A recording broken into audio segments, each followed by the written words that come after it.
দেখুন আমি আজকে তরুলি আলু দিয়ে তরকারি করব। কিভাবে করছি দেখুন। সর্ষের তেল দিয়েছি, শুকনো লঙ্কা ফোড়ন দিয়েছি। এবার তরুলিগুলো আস্তে আস্তে ছেড়ে দেবো।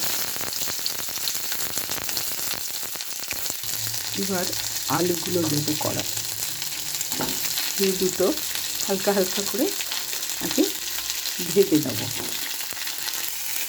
সামান্য একটু নুন দিয়েছি, অনেকটা কাঁচা লঙ্কা ভেঙে দিলাম।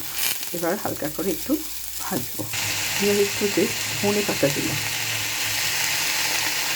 ধনে পাতাটা দিয়ে আর একটু ভেজে নেব।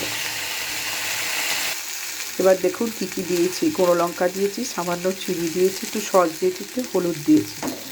দিয়ে এগুলো দিয়ে হালকা করে একটু ভেজে তারপর একটু জল দেবো।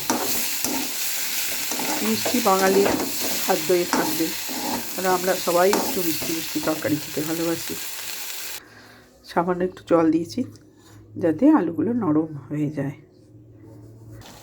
হয়ে গেল তরুলি আলুর তরকারি। রুটি দিয়ে খাবেন, খুব ভালো লাগবে।